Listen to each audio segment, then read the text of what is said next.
All right, welcome, welcome, welcome. If you're new here, this is the transformation zone, man. We're going to talk about things that actually matter when it comes to leadership, influence, creating your voice. If you're looking to launch anything, start anything, that is my superpower. Okay. And that is, I want to help you get in the frame and the mindset, whether you're launching a course, or launching a book, launching a podcast, launching a business. It really doesn't matter because these principles that I'm going to teach you, they just interlock with all kinds of different things that are connected to startup mode. What I want to start out today is, so I'm in a weekly businessman a mastermind, and I had some thoughts really spur up within me. And I wanted to start out talking about that first because I think it's super, super key to the mindset, because I want to kind of smash some sacred cows for a moment, because we have a certain tendency to believe that success is only given to certain people. For example, the one that came up in my mind was that the success goes to the most talented. And that is when it comes to launching your book, launching your course, your podcast, whatever, we think that success is going to be directly correlated to the amount of talent that person has. Maybe it's their writing ability, maybe it's their communication abilities, whatever. We think it is according to talent. And I want to break that sacred cow here today and just give you a little bit of insight in the psychology behind success. Is that a lot of it has little to do with the actual talent of the person. In fact, when you look at some of the extremely successful people, there's a lot of people that are more talented than they are. There was a lot of people that had more charisma, definitely charisma, than they have. You know, some of these guys are super successful. They're really, communication skills are really, really low. So as far as the charisma spectrum, they are not on the top of the list, okay? And so we tend to think that it is the talent factor. And if I just had enough talent, then I would be successful. If I had talent like them, then I would be experiencing the good life. Okay, that's sacred cow number one. Sacred cow number two is that I have all of this talent. I have this charisma and this charm, or I have this special ability that is kind of like a superpower that nobody else has, or they don't have it to the degree that I have. Right. And then you go into that frame and you look at that. Well, okay, if that's the case, then why aren't you successful like they are? If it was just mere talent, right? And here's the conclusion that I have come to is that some of the best authors out there, it's not particularly that somebody can't write better than them. In fact, there is a more talented writer out there. I don't care. You look at the number one bestseller list and you look at the person who is on the top, I can guarantee you that there are better. There are better. And when you understand that reality, then you kind of bust this sacred cow, and then you stop looking at other people that seem more talented and go, wow, they can do it with half the talent, and I've got four more talent and charisma than they do. How come I am not successful? And that brings me to smashing the sacred cow, that it really has, talent does matter, charisma and charm do matter, but there's some things that matter a lot more deeply than simply charm, charisma, and talent. Now, here's my humble opinion. And I say humble because I faced this a long time ago. When it comes to my creative skills, and I'm very creative, I'm creating right now this content, right? Here's what I can guarantee, that there's somebody who can communicate this message far better than I can. There is somebody who has more communication skills. They don't pause and think. There's a lot of people out there that can do this a lot better than I can. In fact, I've come across a lot of talented people in my years inside of this business. And here's the reality that I face. I look at them and I go, oh my gosh, this person is a way better podcaster than me. And at the beginning stages of my journey, I looked at that, they are so much better than me. And then I begin to kind of live in the gap and say, well, there's something wrong with me. I need to up my game, this, that, and the other thing. But when it comes down to success and able to create influence and build a tribe and some of these other different things, those people have long quit. And that is, they're not podcasting anymore. They did it for a journey. They didn't get the validation that they were looking for. They didn't build the network. They didn't get the inside scoop to the inside stuff. And they're already long gone. And yet here I am in longevity and living on.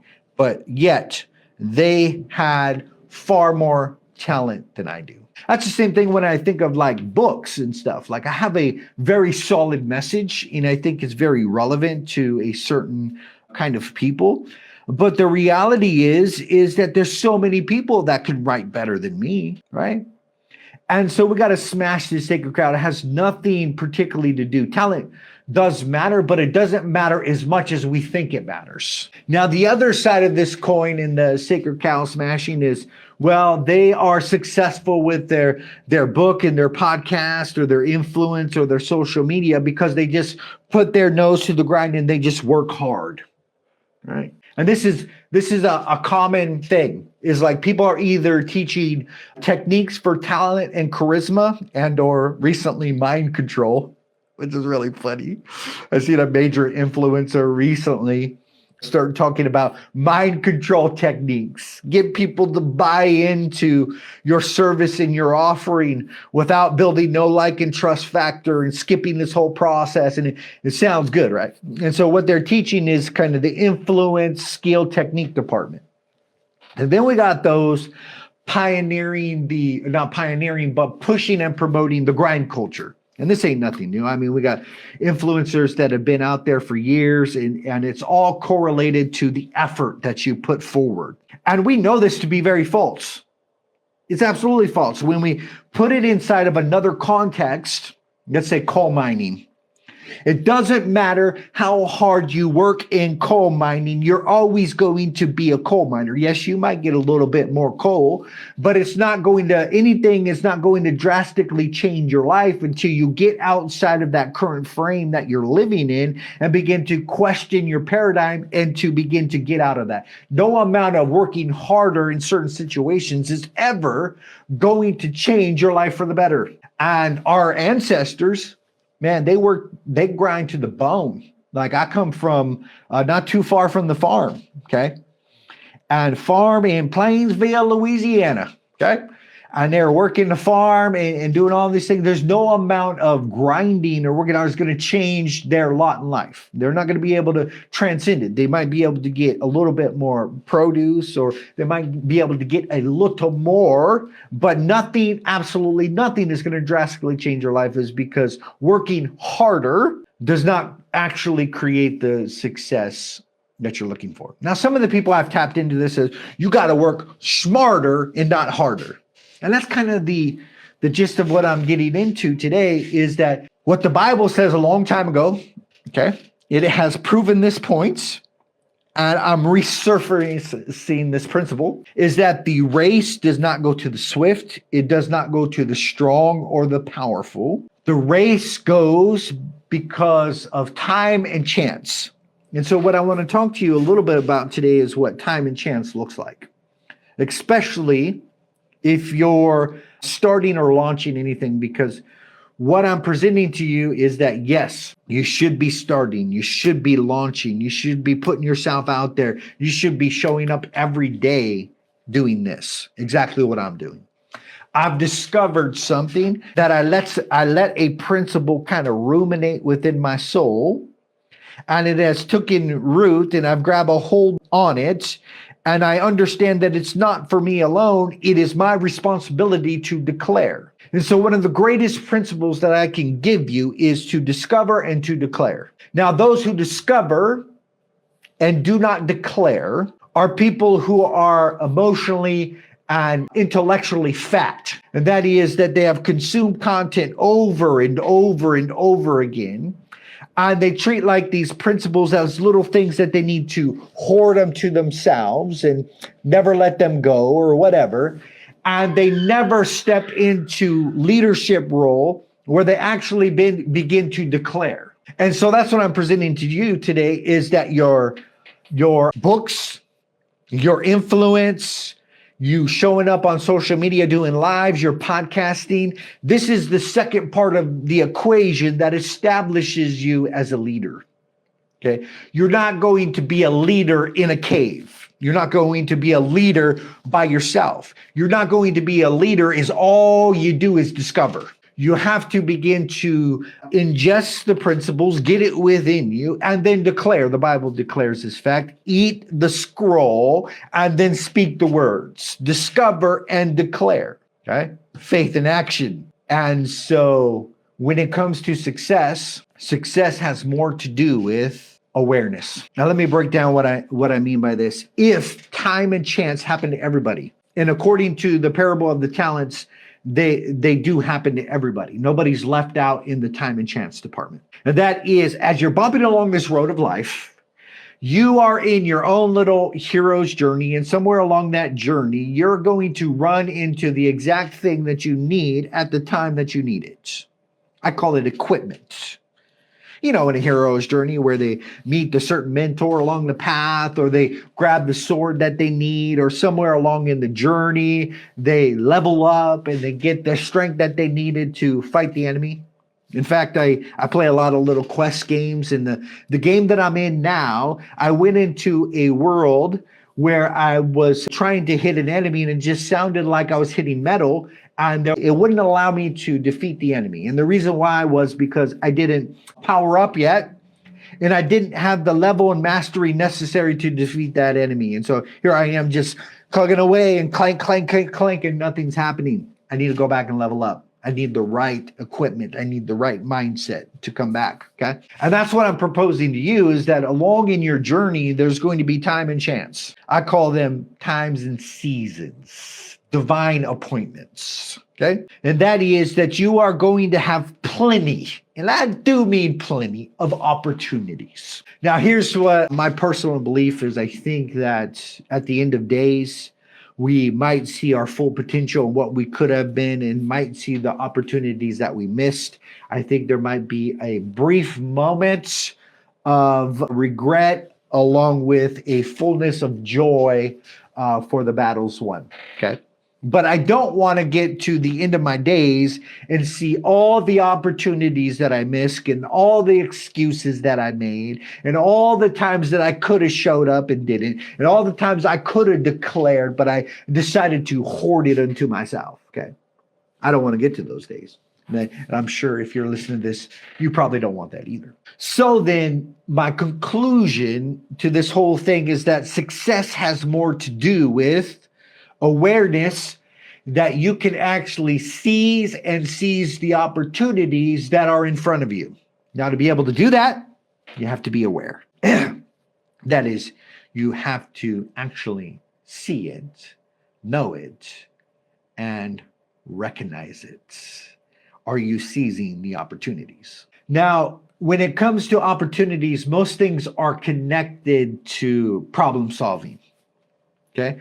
And here's the reason why that a lot of people don't seize opportunities, because they're not disguised as finding gold. I mean, they're not showing up as finding gold. It's not like we're bopping along the road of life and this treasure box is along the path and we decide whether to open. That's an easy decision. Like anybody can seize that opportunity. Oh, I'm walking along the path and I see a treasure box. Maybe I should open it. Yes. Anybody can seize that opportunity, right? But these are not the way that the opportunities come to us. They're disguised as something far different. You know, they're disguised as relationships, connections, and networks. They're disguised as something far different. And the reason why we don't see the opportunity is because we don't see it, understand it, or recognize it. It's disguised as something different. It's disguised as writing a book. It's disguised as starting a podcast. It's disguised as the messy startup of doing something outside of the box. That's what it's disguised as. And so people come upon the opportunity and they pass it right on by because it doesn't look like the end result. It doesn't look like the future outcome. Okay? In fact, here's my personal opinion. You can take it to the bank and you can cash it. Most of our opportunities are disguised as problems. Now you see why people are not successful. Because what do we do with problems? Well, most people, they avoid them like the plague. In fact, this is kind of intuitively in our psychology and makeup, is that we were created and made for pleasure, not particularly pain. And we were created and made for more of a serene, peaceful environment than we are chaos. And that is, we are naturally gravitate towards things that bring us pleasure and avoid pain, right? And so because success comes to us as a problem to solve, or a pain to engage with and to press through, that people are not successful. Now, when it comes to your offer into the world, like your book should solve a problem, your course should solve a problem, your podcast should solve a problem, you showing up on social media should solve a problem. Everything that you should be engaged with is problems, not problem avoidance, not problem denial. These are the things that cause us to pass on by, right? Problem denial. No, problem recognition. And so the biggest key to success is the ability to recognize problems in your own life and solve them, problems in the life of others and solve them, problems that are inside of the world, and you're going to begin to solve them. Okay? If you are not a problem solver, you're not going to be successful. Now, I want you to think of some of the biggest companies that are out there and how did they position us to accept them as a solution to one of our big problems? And what big problem did they solve? You see, they seen and identified a big problem and they decided that they were going to be the solution to that problem. Okay? So it's clearly identifying problem solving things. And so this is where it all begins. I'm going to show up on social media. I'm going to show up with courses, books, podcasts, and I am going to solve a problem. What problem am I going to solve? All right.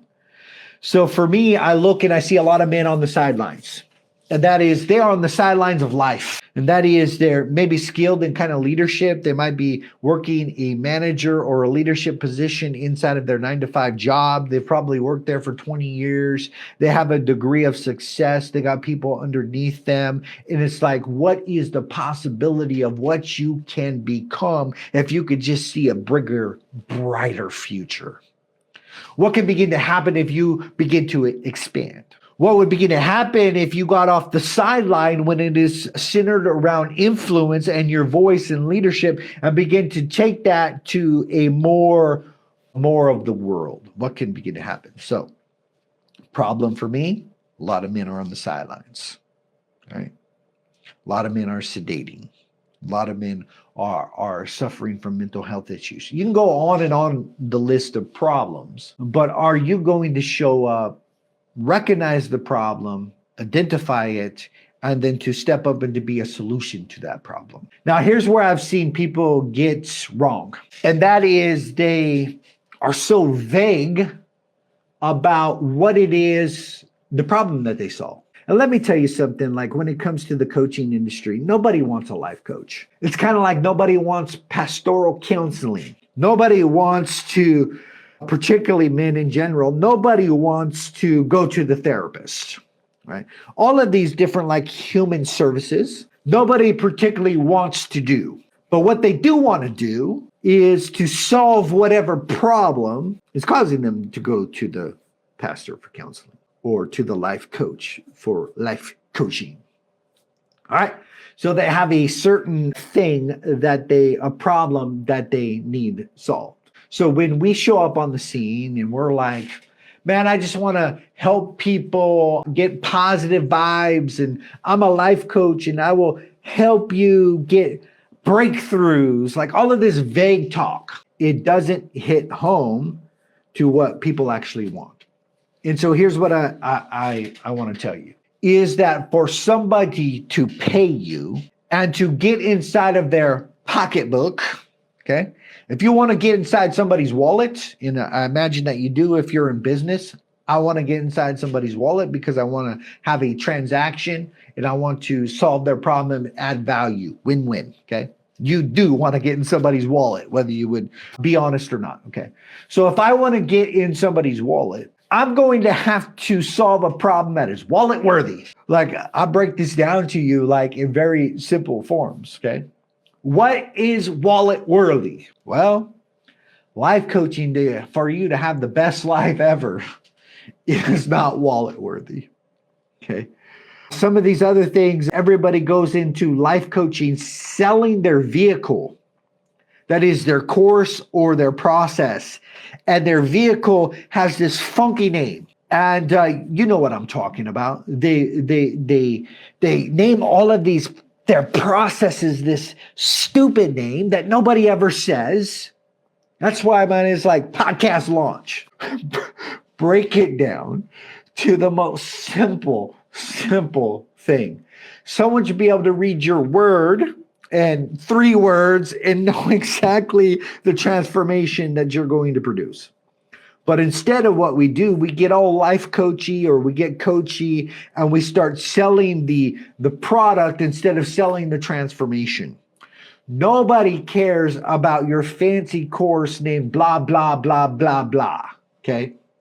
Accelerator. That was so popular in the last couple of years.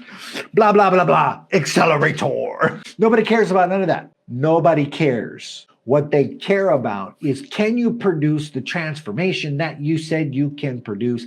Can you get me out of my pain? Okay? Can you get me out of my pain? So what does that look like? Well, there are certain core areas that are very painful. All right? Relationships. If you are going through a divorce, if you are about to go on a divorce and you want to change and transition that, if you're already in there and you need the wisdom to navigate the path, if you're outside of it and you're enduring single life and how do you get back out there? How do I navigate life now? Those 3 like kind of crisis points that is very painful, and people will pay to fix it. Can you help my child? Let me tell you, I know all about this one. You can get inside of my pocket if you can help my child, right? If you can help my child navigate mental health issues, you can help my child navigate the complexities of life, help them get through this different time, help me build my relationship with them. These are very painful things. Okay, very painful things. Now, when it comes to business and cash flow, if you could help me create more time and money and more space, more margin, people are absolutely positively willing to pay for that. People are willing to pay for the side gigs, side hustles, how to make more money. If it's going to increase their quality of life, people are going to pay for that. And so I said all this let's get very specific. Let's not use all of these life coaching terms. Let's not talk about adding value. Let's talk in terms of transformation. And the way this looks is like, it doesn't matter what transformation you provide. What needs to be communicated is that you're going to take them from this state location. You're going to take them over here. For me, it's very simple. I'm going to take you from not having a podcast, not having much influence. I'm going to take you over here to the identity shift of being a podcaster and reaching thousands. All right. Is there any more explanation that needs to be had for that? No. Right. And so that's how clear you got to be. That's how the value that you add, the transformation that you bring, because the credibility that you're looking for is not going to be from being vague. Okay. And let me tell you something that I'm learning lately is that the value's not in the information. It's in the transformation. Take that to the bank and cash it. Okay. The value is not in the information, it's in the transformation. Now, here's what my personal belief and what I've gravitated to is that the vehicle or the mode is not as important as the relationship. Let me break it down to you this way. If you were coaching or mentoring somebody and you were walking them through a book, all right, there is going to be insights in the book. There might be some discovery questions at the end, right? But the difference is if I go through this process alone, there's nobody mirroring and reflecting back to me anything. There's no deeper prodding to the questions that are presented at the end. It's just me walking this journey alone. It's just the material, right? It's just the information. And this is why most of the time it never leads to transformation. We can hand somebody a book and go, man, this was so transformational. Or I, like me, can create a process where, hey, man, if you read this book, you will experience an identity shift. Here's the transformation that I had. And nothing. Because information alone does not bring transformation. This is what the Bible says a long time ago. Don't just be hearers of the word, but be doers. And we got to begin to integrate some things, right? And so when it comes to what you're putting out into the world, it's not just information. If it were just information, man, transformation and change would be easy, right? But it's not. In fact, the Bible tells us how we are transformed by the renewing of our mind, but it's also in connection to relationships that mirror back to us. So now your process of transformation is the relationship that's developed. So, for example, back to the mentor-mentee. It's not particularly the book. It's not particularly the questions. It is the relationship, the secure attachment, and the feedback and the mirror back of somebody else. It is the mentor-mentee relationship that creates the transformation inside of people's lives. All right? And here's the danger that we're gravitating to is that because information is increasing like crazy, and we have literally the world at our fingertips, we have more information than we ever know what to do with. If you wanted to learn how to do anything, it doesn't matter what it is, people can learn how to do it. And that is, they don't need anybody to give them any information at all. What they need is somebody to walk them through with a transformation. Now think of this in like weight loss, okay? And a lot of weight loss podcasts make great podcasts because the transformation is absolutely visible. Like it's amazing. Like if you are in the weight loss industry and you don't have a podcast, you're absolutely crazy because the transformation was so visible, right? So visible that you have such a leg up inside of this conversation. But when it comes to weight loss, do you think mostly intuitively like people know what to do? I say this facetiously because we do. We know exactly what to do. Eat less, calorie deficit, be more active, more weightlifting, more output, more steps. Not a mystery, right? People know what to do.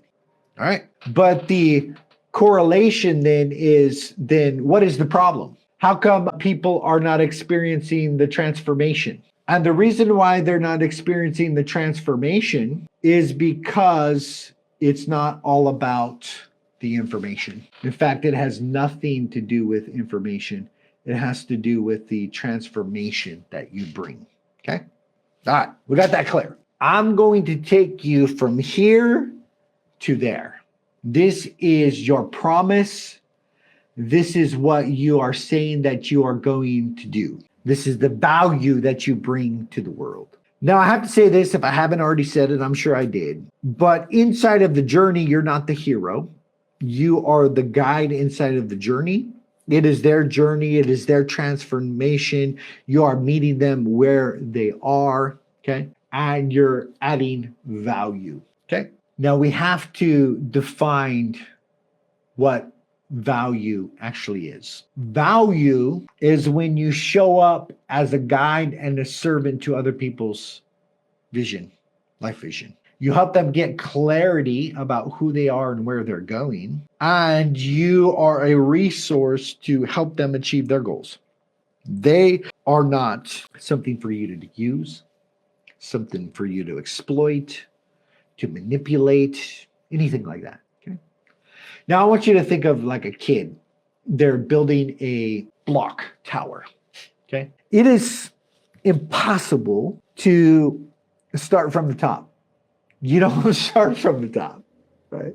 You start from the base. And if we are looking to create value, a win-win relationship with somebody where you are the source of wisdom speaking into their life and equipping them with the talent, skills, and resources to be successful, then you're going to have to build the base. And the base is trust. Okay. When it comes to problem solving, people have to know that they have a problem recognition, and they have to be in the contemplation stage.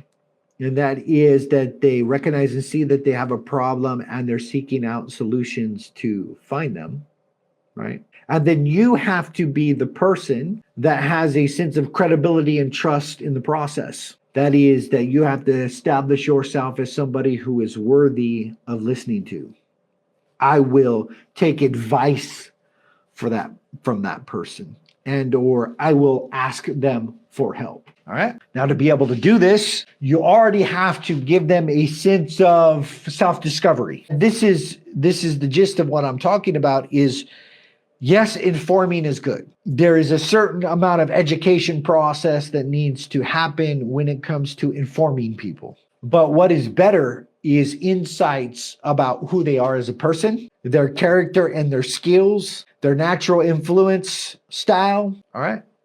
And here's the reason why it's effective is because it's about them and it's not about you. You see, all the discovery calls that people go on is to subconsciously is to discover if they're a good fit for your program, instead of really drawing and seeing if your program is a good fit for them, for the journey that they're on, for where they want to go. This is why I always start my calls with letting them talk, getting a clear mental picture of where they want to go.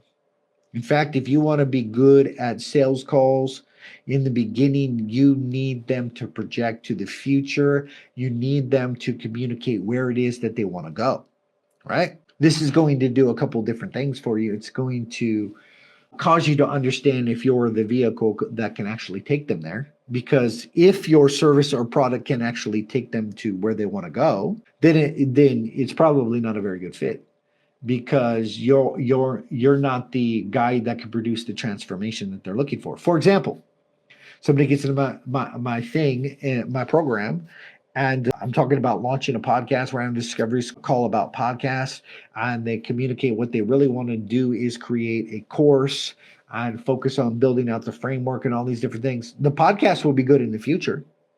It'd be good for the networking and for the marketing that goes into the course. But if their main objective in the next 90 days is to build out a course, then I've built courses. I built courses for myself. We don't have a service offering that builds out courses. Okay. So we're not a good fit. I can't really particularly take them where they want to go. All right. So let's talk about the value pyramid. We build it from the bottom to the top. Now, the foundation of this is consistency. That is, you're constantly broadcasting a signal. All right. Now, there is a difference between showing up once and showing up consistently. This is the difference in churches, between a pastor and an evangelist. The pastor is the one that consistently shows up week in and week out. He is the unsung warrior, right? He does the work. He shows up day in, day out, grinds, does the work. And the evangelist comes in and he's very talented, has an amazing presentation. He woos the crowd and it's absolutely amazing. And like, man, that was so wonderful. That was so great and so amazing. And that is how a lot of people approach influencing and showing up online. That I could just show up once with this incredibly crafted sort of thing, and that it's going to go viral, or masses of people are going to want to follow me because of this one thing, this one book, this one course, this one podcast episode. And the reality is that you need to think more like a pastor in this mindset. Is that I'm just going to show up consistently, day in, day out, and I'm going to turn my message into a movement. Now, the difference between these two mindsets is a one-hit wonder. Am I going to be a one-hit wonder, or am I going to show up every single day consistently so I can build credibility, so I can gain attention little by little, and so I can build trust? Am I going to do that? All right, so consistency, foundational level. The next level is care. And that is this old saying from Maxwell is people really don't care how much you know until they know how much you care. And that is that trust is built by track record of consistency, and that actually you have the goodwill of the person who is involved in the situation. Do they have my best interest at heart? Now, this ultimately comes to, whether people are safe with you. And let me tell you, if all of your skills are correlated to dark psychology and manipulation, how can I persuade these people to take action to my thing? And we got this very egocentric sort of thing where we think that these people are used as commodities to build my vision. Let me tell you, you got it all wrong. Okay? It's the wrong frame. And people are not safe with you because you'll just use them, right? When this happens in leadership and ministries and business and all of these different things, are people safe with you? Do they know that you care about them? All right. Are they respected? You can't respect somebody and manipulate them at the same time. Take that to the bank and cash it. It is impossible for me to respect you and to manipulate you. All right. There's no way where control leads to respecting others either. Okay. Now, the third layer in this is competence. So we have consistency, we have care, and we have competence. And that is that you can produce the transformation that you said. That you're not just blowing smoke up people's butt. All right. You can actually do what you say, you can teach, you can guide, you can do the things that you talk about. Okay. 2, we're ascending up. So 5, 4, 3, 2. All right. Clarity. Can people look at you and within 10 seconds know what you do to help people? Like, I've had this happen before in the past, and they're like, "Oh, Tim, I thought you were a men's life coach." But that is because I was laying a foundation for a future work that I'm investing into that someday is going to lead somewhere along that lines. And it is quite confusing. People come in contact with me and they think that I am a men's coach, and I'm not. I am a small business owner that helps men particularly get their voice out into the world via podcasting to gain credibility, cash flow, and influence. Okay, that's actually what I do. Right? And so if we're sending mixed signals and people don't know what you're about or what you're for or what problem do you solve, then that's going to hinder the know, like, and trust factor. Okay. And then lastly, at the top of that pyramid of value is proof. All right. Not hype, not claims.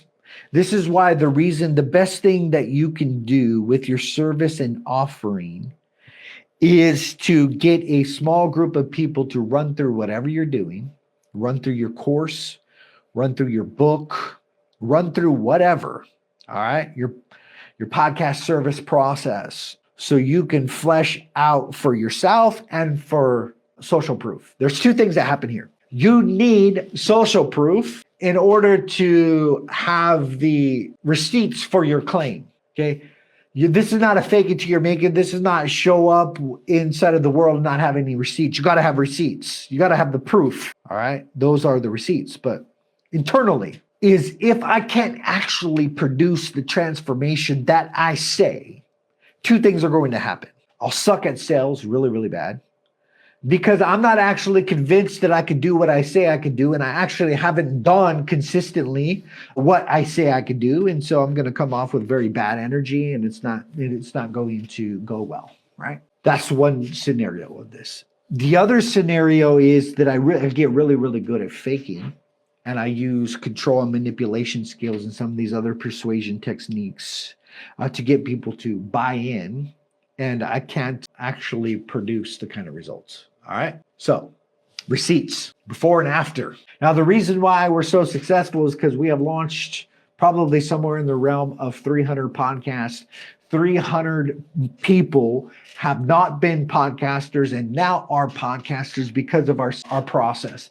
In fact, when I did a website a couple of years ago, the testimonials were so long, it was absolutely boring. We had so many podcasts that was just like, oh my gosh, scrolling and scrolling. Who wants to read all this? That's kind of the realm that you need to be with your craft and your skills. Okay.